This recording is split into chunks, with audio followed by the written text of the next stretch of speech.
O Jardim do Sol Nascente tem como objetivo promover os bons tratos em suas oficinas e atividades com públicos diversos da microrregião de Viçosa. Parte do nosso foco se direciona a práticas de autocuidado, descanso e autoconhecimento. E o nosso bate-papo de hoje é com a Juliana, e a gente tenta trazer um novo olhar sobre a saúde, indo muito além da ideia simplista de que estar saudável é não ter doença e muito mais. Olá, pessoal, tudo bem? Aqui é Beatriz, eu sou do Jardim do Sol Nascente. E aí, gente, tudo bem? Eu sou o Thales, eu também sou aqui do Jardim do Sol Nascente, e hoje a gente vai gravar uma live com a Juliana sobre o Dia Nacional da Saúde. Juliana, tudo bem? Nos fale um pouquinho de você, sua formação, seu trabalho, o que mais você quiser nos falar agora. Tudo bem, Beatriz? Tudo bem, Thais? Bom estar aqui com vocês. Eu sempre gosto muito de falar sobre saúde, né? É a coisa que eu amo fazer na minha vida. É, eu sou pediatra, né? Há quase 25 anos. E sou casada com o Fábio, sou mãe do Gabriel e da Giovana, que hoje tem 24 e 18 anos. E a minha área de atuação é a pediatria, né? Então, a infância e a adolescência são lugares onde eu exerce de forma principal a saúde, mas assim, a gente acaba atendendo como um todo as famílias, né?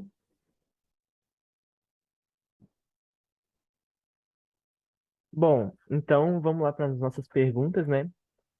Considerando que dia 5 de agosto ele é o Dia Nacional da Saúde, como que a gente pode definir saúde, né? Porque normalmente a gente associa, em geral, né, a gente associa saúde a simplesmente não estar doente, né?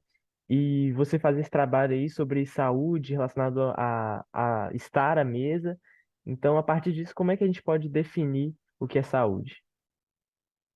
Muito legal essa pergunta. Já tem tempo que a gente deixou essa crença, né, de que estar saudável é não estar doente. A gente sempre busca hoje um cuidado que envolva as dimensões do ser humano como um todo, né? E aí, nesse contexto, a gente tem que considerar uma pessoa saudável aquela que está bem no seu campo físico, no seu campo mental, no seu campo psicológico, cognitivo, né? Que aí envolve o nosso alimento, nossa nutrição, nossa saúde intelectual. A gente tem que estar bem com os nossos sentimentos, né, que envolve a nossa capacidade emocional, nossa dimensão emocional e espiritualmente. Hoje, todos esses 5 aspectos, né, o físico, o mental, o intelectual, o espiritual e o emocional, estão dentro do conceito de saúde ampliado pela Organização Mundial de Saúde. Juliana, em uma publicação sua, você disse que lugar de criança é na mesa. Fala um pouquinho disso para a gente. A ideia da mesa veio justamente por causa dessa ideia, dessa novo momento, né, de presença dentro de casa que a pandemia trouxe, né? A gente precisou mudar vários hábitos, eu observei muito no consultório que isso mudou a vida de várias crianças, a gente teve experiências muito legais, interessantes, né, relacionadas a isso, coisas que me levaram a buscar um cuidado mais amplo, né, para a saúde da criança, e aí foi nesse caminho que eu fui me especializando e descobri aí a pediatria integrativa, a medicina integrativa como um todo, que acolhe, né, todas essas 5 dimensões da saúde. E dentro dessas dimensões, eu fui percebendo que estar, ter hábitos familiares, né, contextos familiares que fossem agregadores, que fossem promotores de sensação de pertencimento, de sensação de possibilidade de apoio, que essas eram coisas que traziam mesmo para as crianças mudanças físicas e mudanças na saúde e desenvolvimento delas de forma muito mais leve. E a pandemia que trouxe todo mundo para casa foi difícil, né, para muitas coisas, mas ela trouxe de volta muitas coisas boas para as famílias que souberam aproveitar esse tempo. E estar à mesa foi uma delas, né? Foi uma delas. Eu peguei também a minha própria experiência familiar, porque na pandemia ficamos os 4 em casa, né? E já tinha, né, os agregados lá, meu filho já tinha, deixa eu ver, ele fez 21 no ano da pandemia, e a mais nova fez 15. O aniversário dela de 15 anos já foi na pandemia. E aí a gente comia junto, jogava junto, fazia muitas coisas. Já eram hábitos nossos, mas viraram, né, do dia a dia, porque a gente tinha mais tempo, tinha que ficar em casa. E aí, essa minha postagem foi assim, como que uma sensação de que era um presente para as crianças ter mesmo a possibilidade de estar à mesa com a sua família, com seus pais, para jogar, para brincar, para comer, para aprender a se relacionar, para discutir, para levar bronca, para falar suas opiniões, para contar o seu dia. Então, realmente, todas essas coisas incluem, né, essas dimensões da saúde da criança. Por isso que eu entendo mesmo, falo para os pais, quando a gente vai começar a introdução alimentar, eu falo para eles, gente, olha, se vocês não comem a mesa ainda, precisa ter uma mesa. Pode ser uma mesa assim, aquela mesinha de lua que abaixa e sobe, que para 3 pessoas encolhidinhas dá. Mas a criança tem que sentar com vocês. Aquilo é um lugar de encontro. Viram uma fortaleza na vida de seus filhos. E eu acredito nisso, porque os meus hoje moram os dois fora de casa já, né? E cada um come a mesa na sua casa, sozinho ou com alguém, come a mesa. Bom, e já que você mencionou aí esses hábitos familiares, o estar à mesa, eu queria que você entrasse um pouco mais nesse assunto de como estar à mesa impacta na nossa saúde, não só na saúde de criança, né, mas na saúde de todo mundo, da família, das pessoas em geral. Então, vamos falar primeiro das crianças, assim, na primeira faixa etária lá de 0 a 7 anos, que é uma faixa etária assim, de constituição mesmo, de todos os aspectos do corpo físico, do corpo mental, intelectual, de toda essa parte que envolve também a espiritualidade. E isso são dimensões que comprovadamente são acolhidas ao você ser nutrido. A nutrição que vem da mesa, óbvia, né, para a parte da saúde física, ela é aquela que vai trazer os alimentos que vão ser benéficos, bem-vindos, que vão ser promotores de saúde e que vão ser passíveis, né, de cuidado, como se fossem mesmo tratamentos, né, de crescimento e tudo para cada criança. Na parte da saúde mental, eu penso que a gente foi uma das dimensões da infância que mais me preocupou, porque é impressionante como as crianças pequenas, bem pequenas, mesmo nessa faixa etária aí, de 0 a 7 anos, se preocuparam durante a pandemia. E isso me trouxe um olhar muito, assim, observador, porque os transtornos de sono, os transtornos de humor, né, de ansiedade, a depressão nas crianças, as ideações suicidas, todas essas coisas passaram a permear o dia a dia das crianças, porque a ideia da morte ficou muito concreta, né, dentro das famílias. E aí isso tudo passou a fazer uma parte assim grande desse primeiro momento da infância, onde a gente teoricamente não era para ter esse acesso, né? E o medo de morrer, né, o medo da doença também passou a permear o imaginário coletivo de uma forma constante. Então, por mais que a criança, a gente tentasse poupar ela da verbalização, assim, a expressão facial de uma família que tinha um teste positivo de Covid de qualquer ente querido, era uma expressão facial que dizia tudo já, né? E aí, nesse lugar, foi que eu percebi que as crianças que tinham essa possibilidade de ter esse tempo junto com os pais, onde elas comiam, conversavam, era explicado para elas o que estava acontecendo, por que aquela outra pessoa tinha saído do convívio, que às vezes assim, avós, vamos isolar, então você ficava sem ver o avô e a avó 15 dias, às vezes os avós que cuidavam das crianças todos os dias, né? E aquela sensação de não ver traz para a criança, morreu, não está aqui, aonde está, né? Foram muitas coisas que trouxeram ansiedade.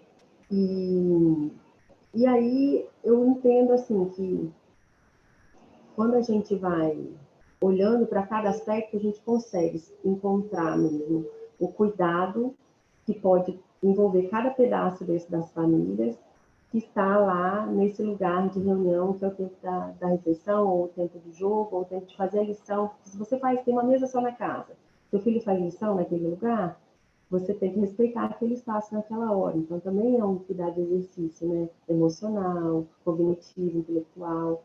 As famílias que trabalhavam em casa, muitas pessoas trabalhavam na mesa principal da casa. Então, o outro tinha que respeitar aquele espaço. Foi um lugar, a mesa, para mim, de treinamento de emoções, de treinamento de discussão, de contar coisas difíceis, né? Todo mundo reunido naquele horário, falar sobre aquilo, um assunto ou outro. E aí isso tudo me despertou mesmo, essa vontade de falar sobre a importância da mesa. E pensando nos adolescentes, esse estar à mesa, com a família, amigos, né? O tempo de qualidade, parar para poder estar ali. Uhum. Mudou alguma coisa na saúde deles, física e mental, Juliana? O que que você tem assim? Tem estudos, tem estatísticas? O que que a gente pode ter aí de concreto? Tem coisa boa falando sobre a adolescência também. Na verdade, assim, o que eu fico pensando? E lá em casa foi assim, à medida que os meninos foram crescendo, né? É quase um desafio você tirar o menino do quarto e trazer ele para algum lugar de convivência familiar, né? Você, vamos para a praia? Não, não quero. Vamos, não sei, não quero. Né? Tem muitas coisas que envolvem e permeiam a adolescência que são de isolamento, que são de convívio em grupo, em tribo. E aí é difícil para a família trazer esse menino, né, essa menina, esse adolescente para dentro do ambiente do convívio, né, da família e social mesmo.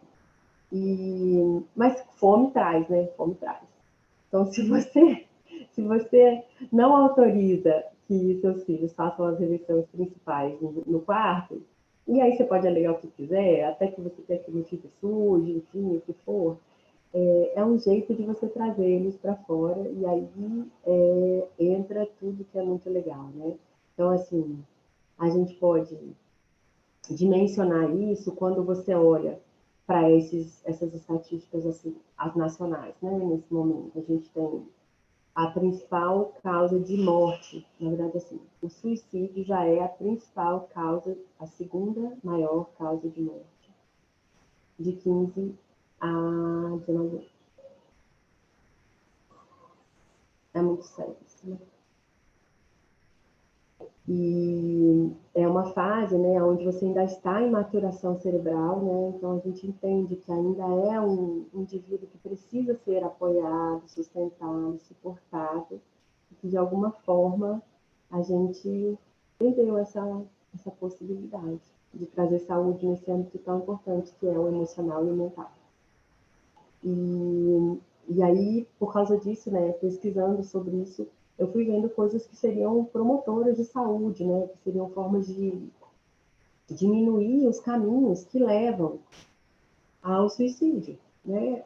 Um dos caminhos, com certeza, são os transtornos psiquiátricos, né? As doenças mentais todas, como um todo, elas são um fator de risco para o suicídio. E isso me deixava sempre muito angustiada. E assim, de alguns estudos que eu li, inclusive tinham a possibilidade da gente ver isso que o encontro à mesa traz, né? Um deles que eles estudaram assim os hábitos de adolescentes do ensino médio, fazendo um questionário de pesquisa que falava sobre as emoções. Então eles tinham os aspectos do questionário das emoções e os aspectos dos questionários dos hábitos familiares. Então, nessa primeira etapa, o que eles levantaram foi assim, como que se comporta a vida dessa criança fora do ambiente da escola, desse adolescente, né? E como é que ele se sente aqui dentro da escola. E aí eles respondiam esse questionário no primeiro momento falando como que eram os hábitos das famílias, né? O que eles faziam juntos, o que não faziam juntos, quanto tempo ficava em casa, que horas que dormia, que horas que não dormia, se tinha autorização para uso de tela, não tinha autorização, se tinha refeição junto, se não tinha refeição junto, né? Porque lá, na verdade, eles costumam, né, fazer as refeições todas. As refeições, uma das refeições principais para a gente é o almoço, eles fazem na escola mesmo, né? Então, teria que ser uma família que se reunisse à mesa, pelo menos na refeição da noite, e fizesse jantar em casa. E aí, essas pesquisas foram feitas, e aí eles foram depois, né, num segundo momento, fazendo devolutivas de possibilidades de coisas que seriam impactantes, que seriam positivas para para a vinda, né, daquela criança para um ambiente de menor risco para doenças, para transtornos psiquiátricos, e daí, com isso, também visando o menor risco de suicídio lá no futuro, né, no desfecho final.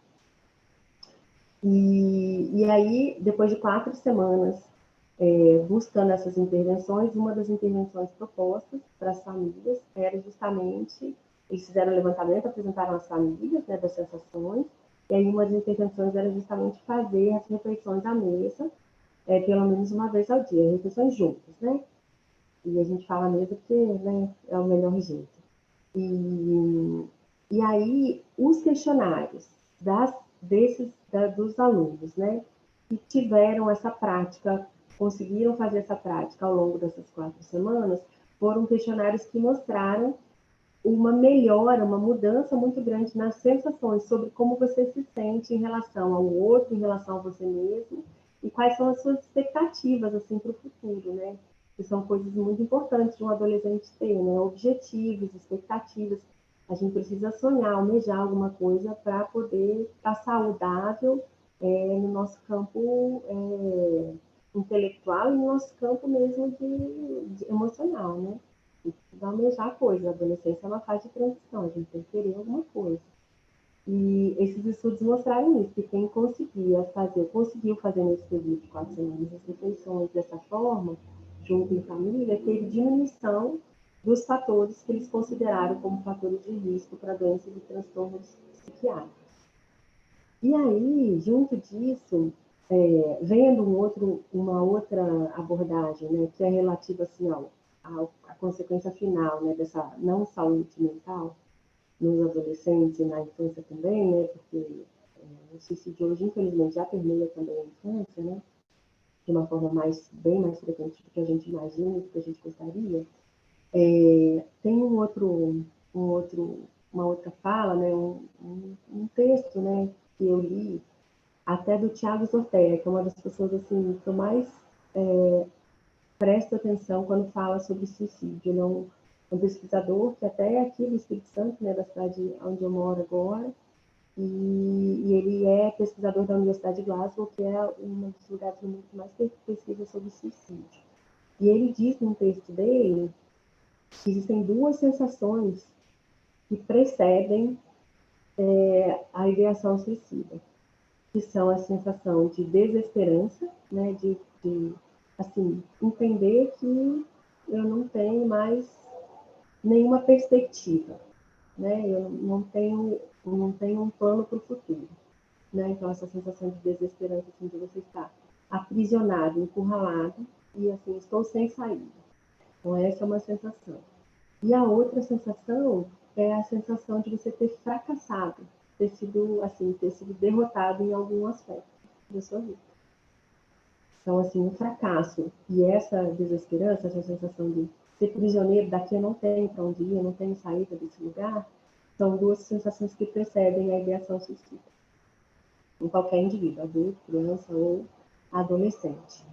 Então, eu penso que, se nessa pesquisa a gente conseguiu ver que estar à mesa já conseguiu promover um momento de sensações emocionais melhores, de mais tolerabilidade com o outro e consigo mesmo nessas escolas, na faixa etária da adolescência, eu imagino que a gente pode estender essa ideia para esse lugar aí que seria uma prevenção ao suicídio. E eu acredito que sim, porque assim, a mesa, como a gente falou no começo, né? Se a gente conversa, se a gente troca ideias, se a gente ouve o outro, se a gente se alimenta, se a gente tem um cuidado com o outro naquele momento, existe pertencimento, né? Pertencimento é muito importante, porque pertencimento é um lugar de não fracasso. Se você pertence, se você tem pais, se você tem pessoas que estão com você, se você tem um grupo, seja a sua família, seja o seu grupo da escola, enfim, se você pertence, você tem um lugar. Se você tem um lugar, você não é derrotado. E se você não tem saída, mas pertence, você tem a quem buscar. E aí isso por si só é uma saída. Não estou te ouvindo. Então, eu não sei se é porque Juliano, a reunião, o que que é, Pri? Não fecha? Ah, pode continuar? Ah, não, então show, então. Bom, é porque a gente estava olhando o tempo aqui da reunião, mas vai dar tudo certo. Não, É, mas tudo bem. Se a gente precisar encurtar, depois a gente fragmenta e faz as melhores. sim. Então, agora eu queria que você falasse mais sobre sobre a parte prática de estar à mesa. Como é que a gente pratica e coloca esse hábito nos nossos relacionamentos, né? Então, que dicas você tem, prática mesmo, para a gente conseguir executar isso, né? Fazer um hábito. Ó, Então, as dicas, gente, que valem, assim, para todo mundo, criança e adolescente, né? A gente pode incluir todo mundo sempre no processo. Se é um processo de refeição, vamos colocar todo mundo junto para preparar. Quem não sabe preparar pode pôr a mesa, quem não sabe pôr a mesa pode inventar alguma coisa, trazer uma música para aquele momento, mas sempre o ideal é que a gente comece o ciclo da reunião com todo mundo ali envolvido dentro do processo. Quem não puder estar ali naquele momento, pode fazer uma outra parte, depois no final. A gente precisa incluir a mesa como sendo um lugar de encontro e de convivência. Essa convivência pode envolver qualquer aspecto do procedimento de preparo. Mas, assim, eu gosto de dizer que criança pequena gosta de fazer preparo, adora. E a gente subestima a possibilidade deles fazerem. E eles podem, tá? Ah, eu não posso colocar faca na mão de criança? Pode. Não pode colocar faca na mão de criança não supervisionada. Supervisionada pode, né? Então, assim, a gente não precisa subestimar a capacidade deles. Pede para fazer, não vai ficar perfeito, mas vai ficar do jeito que eles sabem e aí vai ser ótimo. A gente vai alimentar com isso aquelas sensações que a gente falou, né? De pertencimento, de ter objetivos na vida aí, que são as nossas saídas para a nossa saúde mesmo mental. Os adolescentes também, na via de regra, gostam de escolher o cardápio, eles gostam, né, de comer o que eles gostam, e tudo bem se a gente fizer uma receita que não seja a mais saudável do mundo, eventualmente, no final de semana, e isso tudo. Com isso, a gente até consegue caminhar para uma argumentação onde a gente vai, em alguns dias, comer o que eles querem, outros dias, comer o que é saudável, o que eles, né, o que a gente gostaria que eles comessem, e isso fica mais justo, né? Porque todo mundo gosta de se alimentar com o que quer. Isso aí não é uma coisa que é só da criança, só do adolescente. A gente adulto também tem os nossos desejos. E daí trazer para eles essa possibilidade de escolher também é uma coisa que é muito legal, muito importante. Traz também uma sensação de pertencer e de poder, né? Os dias de jogos também. Os jogos precisam ser escolhidos por todo mundo. Você pode não gostar de jogar aquele jogo, mas a gente vai, em alguns momentos, jogar o jogo que o outro gosta, né? É, se a gente tem, a criança está lá fazendo a tarefa, a mesa e tudo, a gente vai tentar respeitar o tempo dela, e o adolescente também. Esse pertencer, esse estar junto, essas combinações são construídas de pouco a pouco. Se a sua família nunca teve, e você hoje, né, decidiu lançar isso, colocar isso na pauta, resolver isso com a sua família, não é tarde. Toda hora é hora para a gente começar a fazer essas coisas como se a gente estivesse começando a fazer um exercício físico, como se a gente estivesse começando a abandonar o açúcar branco da nossa dieta, como se a gente estivesse começando a desistir de tomar refrigerante para sempre, né? Como se a gente estivesse escolhendo fazer caminhadas ao ar livre para a gente poder exercitar nossa mente de uma forma mais positiva, ter tranquilidade, trazer equilíbrio para o nosso corpo. É uma medida como qualquer outra. Estar à mesa é uma medida de saúde, sim, que envolve todos esses aspectos que a gente falou da nossa saúde, que eu acredito que tem um potencial simples, né? Porque todo mundo precisa se alimentar, envolve todo mundo que está lá, né? Não é, a comer não é uma escolha, né? Comer é uma necessidade de cada um que está dentro da família. Então, assim, não tem como dar errado, dá sempre certo. Adorei as dicas. Aproveita agora, Juliana, e fala aqui pra gente como que as pessoas podem entrar em contato com você e conhecer mais do seu trabalho. Aí eu sou uma pessoa assim, que eu não sou a pessoa da rede social, eu gosto muito de conversar e de falar sobre saúde, né? Mas assim, meu Instagram é pediatra Juliana Moraes, né? Eu às vezes posto, nem sempre, mas assim, de qualquer forma, lá tem os meus contatos e qualquer pessoa que quiser conversar comigo sobre isso e perguntar mais coisas sobre dicas de saúde, especialmente da saúde, né, da criança, do adolescente, ou que quiser conversar mais sobre essas dicas sobre a mesa, eu estou à disposição. Pode me mandar o direct, que assim que eu puder, respondo. Show. Então é isso, né? É isso que a gente tinha para conversar com você mesmo. E muito obrigado por ter aceitado participar, por ter tirado um tempo.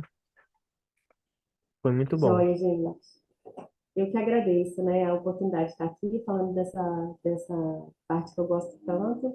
E parabéns pelo trabalho de vocês, pela iniciativa de vocês, né, porque vocês estão buscando trazer qualidade, né, em termos de boas práticas, e a saúde é super importante para todo mundo, e tudo que envolver promoção de saúde sempre vai ser muito bem-vindo, né? Num tempo onde as redes sociais se ocupam de tantas coisas ruins, ter gente como vocês preocupado em propagar as boas práticas é muito legal, viu? Parabéns. Muito obrigado. Bom, Obrigada mesmo, Juliana.